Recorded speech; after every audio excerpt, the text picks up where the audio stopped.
सितंबर है, रात के करीब 11:30 बज रहे हैं। मैंने इससे पहले दो खबर आपको बताई। एक मुंगेरी लाल के हसीन सपने, एक साहब डीजीपी बनने का ख्वाब देख लिए थे। साहब मैडम क्या है इसकी हम जानकारी आपको नहीं बताएंगे, लेकिन ये पूरी चर्चा है पदाधिकारियों में कि एक साहब ने मान लिया था कि मैं डीजीपी बनूंगा, वो सपने देख रहे थे, पूरी चर्चा है। दूसरी खबर, एक आईजी की पत्नी ने उन पर गंभीर आरोप लगाए हैं, इस संबंध में होम विभाग ने रिपोर्ट मांगी है। तीसरी खबर अचानक देर शाम तक चली आती है, 14 आईपीएस पदाधिकारी का तबादला होता है। बड़ा नाम राकेश राठी 2002 बैच के आईपीएस पदाधिकारी है। केंद्र प्रतिनियुक्ति पे थे, केंद्र प्रतिनियुक्ति से लौटे तो ये बिहार में महत्वपूर्ण पदों पर रहे, बहुत ज्यादा महत्वपूर्ण पदों पर। आखिरकार जैसे ही भट्टी साहब विदा हुए तो राठी साहब को भी हटा दिया। लेकिन मुझे एक अधिकारी ने कहा, क्या राठी साहब को मुख्यमंत्री को बस है कि राकेश राठी को हटा सकते हैं? वो तो केंद्र प्रतिनियुक्ति उनको जाना है, कुछ दिन के लिए वह सेंट्रिंग पोस्ट गए हैं, फिर वह केंद्र में कोई महत्वपूर्ण पोस्ट ले लेंगे, उनकी एनओसी भी हो जाएगी और वह केंद्र भी चले जाएंगे। पत्रकार महोदय वह प्रभावशाली हैं, उनके गुरुदेव भट्टी साहब चले गए, सीआईएसएफ के जिनकी बड़ी मान सम्मान इज्जत वह करते थे। राठी साहब के बारे में शिकायत इसकी नहीं है, लेकिन उनकी कार्यशैली के कारण कई पुलिसकर्मियों का प्रमोशन बाधित हुआ, पुलिसकर्मी को वेलफेयर का काम बाधित हुआ। ये चर्चा पर्दे के पीछे होती है। अब मैं आपको बारी बारी से बताता हूँ, एक से एक प्रभावशाली आईपीएस के बदली हुआ। शालीन साहब केंद्र प्रतिनियुक्ति से लौटे, पहली बार किसी राज्य में ऐसा हुआ होगा कि सीनियर आईपीएस हैं, 2001 बैच के आईपीएस हैं, कि 3 महीने इंतजार करने के बाद इन्हें बिहार विशेष सशस्त्र पुलिस में और अतिरिक्त इनको विशेष कार्य एसटीएफ का आईजी दिया गया है। यदि इनको विशेष एसटीएफ में दिया गया है तो आने वाले दिनों में अमृत राज को एडीजी एसटीएफ के पद से हटाया जा सकता है, क्योंकि आईजी एसटीएफ वहाँ रहेंगे या फिर एडीजी रहेंगे। फिर आ जाइए राकेश राठी, बहुत बड़ा नाम, इन पर जितनी भी मैं चर्चा करूं कम है। ये केंद्रीय प्रतिनियुक्ति जाने की पूरी चर्चा है, हाल में जाएंगे, सरकार इनको नहीं रोक सकती है। इनको आईजी हेडक्वार्टर से ट्रेनिंग में आईजी बना दिया गया है। चलिए, ये राजेश कुमार खूब चर्चित आईपीएस पदाधिकारी हैं, मूलतः हरियाणा के रहने वाले हैं, भागलपुर सीनियर एसपी रहे, चर्चा में आए जब ये पटना रेंज के डीआईजी थे और इन पर कुंदन कृष्णन साहब ने एक मामले को लेकर लिखा पढ़ी की। उस मामले को इनको क्लीन चिट मिल जाती है, केट से इनका प्रमोशन भी होता है। फिर ये चर्चा में जब आते हैं, जब दरभंगा रेंज के आईजी रिटायर करते हैं और वहाँ प्रतिनियुक्ति पर इनको भेज दिया जाता है। फिर सरकार 2 दिन के बाद ऑर्डर निकालती है, इनको हटाया जाता है। विनय कुमार जो 2004 बैच के आईपीएस है, उनको दरभंगा की जिम्मेदारी दी जाती है। अब आ जाइए विनय कुमार भी प्रभावशाली से कम नहीं माने जाएंगे, इसीलिए पटना ये नहीं छोड़ते हैं। आईजी सुरक्षा में ये इनको है, वह अतिरिक्त जिम्मेदारी भी दी गई है आईजी सुरक्षा की। ये आईजी मुख्यालय इनको पुनः बना दिया गया। विनय कुमार को मुजफ्फरपुर आईजी बनाया जा सकता था, मुजफ्फरपुर आईजी रेंज का पोस्ट है, वह डीआईजी बाबूराम को भेज दिया गया है।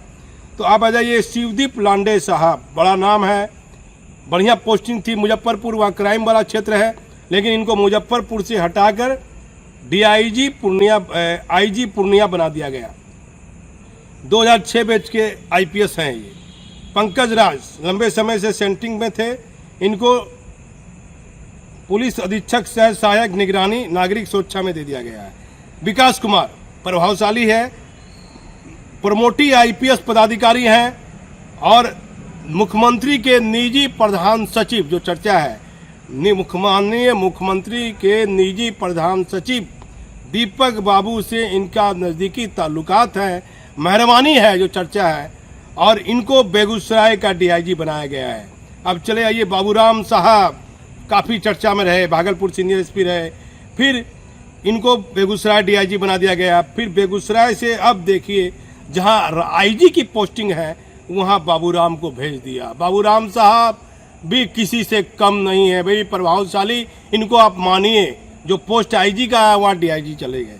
बाबूराम साहब। आ जाइए अब 9 नंबर में दीपक वर्णवाल, अपराध ब्यूरो अभिलेख में थे, इनकी पोस्टिंग हो गई है डीआईजी सुरक्षा विशेष शाखा पटना। अब 10 नंबर नीलेश कुमार, ये डीआईजी प्रशासन में थे, इनको छपरा का डीआईजी बनाया गया है। विकास बर्मन साहब, उनका केंद्र प्रतिनियुक्ति हो गया। अभी वर्तमान डीजीपी आलोक राज साहब से वो मिले भी हैं, वो वीडियो हमारे चैनल पर आप देखिएगा। विकास बर्मन केंद्र प्रतिनियुक्ति चले गए, उनके स्थान पर नीलेश कुमार का हुआ है। नीलेश कुमार साहब 2010 बैच के आईपीएस हैं। रशीद जमा, शुरू से चर्चा थी कि इनको बेगूसराय से हटाया जाएगा, आखिरकार इनको बेगूसराय से हटा दिया गया रेंज के डीआईजी से, इनको डीआईजी प्रशासन पटना बनाया गया है। विजय प्रसाद नागरिक सुरक्षा में थे, इन्हें सहायक पुलिस महानिरीक्षक ट्रेनिंग पटना बनाया गया है। दयाशंकर जो पूर्णिया एसपी थे, इन पर कार्रवाई हुई, अब लंबे समय से सेंटिंग में थे, इन्हें ईआरएस बिहार पटना में बनाया गया है। 14 आईपीएस पदाधिकारी का तबादला राज्य सरकार ने कर दिया है, लेकिन लंबे समय से जमे रेंज में डीएसपी एसपी का तबादला राज्य सरकार ने नहीं किया है।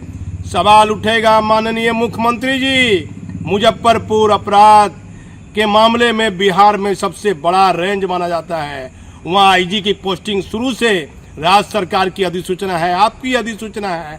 अपने ही आदेश को आप माननीय मुख्यमंत्री जी क्यों नहीं मानते हैं? मेरा ये सवाल करीब 1.5-2 साल से है हमारे चैनल का। आपने जब आदेश निकाल दिया कि वहाँ आईजी रहेंगे, तो बाबूराम साहब को वहाँ भेज दिया गया।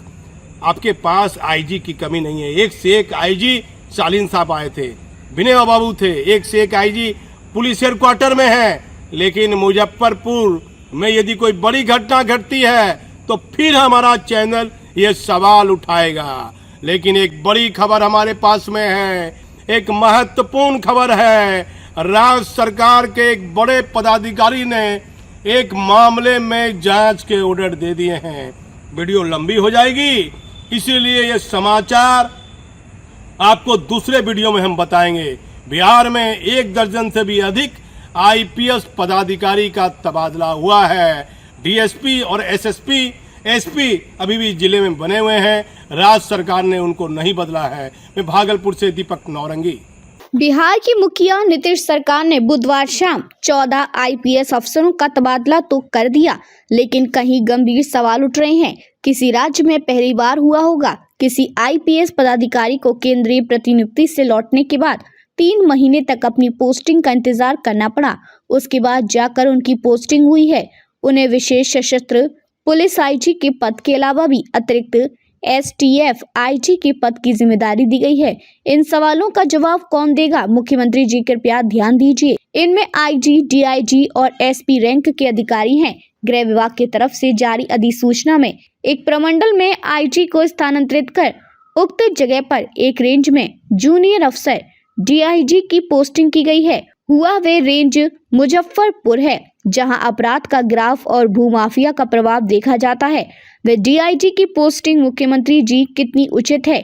गंभीर सवाल है। बिहार राज्य सरकार की मुखिया और जिम्मेदार पदाधिकारी को ध्यान देना चाहिए। मुजफ्फरपुर रेंज अपराध ग्रस्त माना जाता है, वहां आईजी की तैनाती नहीं करके डीआईजी की तैनाती करना कितना उचित है? ये सवाल तो उठेगा ही। राज्य सरकार की मुखिया से कहीं कुछ लापरवाही या कमी देखी जा रही है तो गृह मंत्रालय को भी ऐसे मामले में संज्ञान लेना चाहिए, क्योंकि किसी भी राज्य के लिए आईएएस रैंक और आईपीएस रैंक के पदाधिकारी की पोस्टिंग का महत्व होता है। तबादले पोस्टिंग में छोटी मोटी गलतियां तो भूलने वाली होती हैं, लेकिन मुजफ्फरपुर जहां भूमाफियाओं का बहुत ज्यादा प्रभाव है, वहां के एक स्थानीय नेता पुलिस और अपराधी के गठजोड़ की बात कई बार सामने आई है। केंद्रीय प्रतिनियुक्ति से वापस लौटे और पदस्थापना की प्रतीक्षा में रहे शालीन को पुलिस महानिरीक्षक विशेष सशस्त्र पुलिस बिहार के पद पर पदस्थापित किया गया है।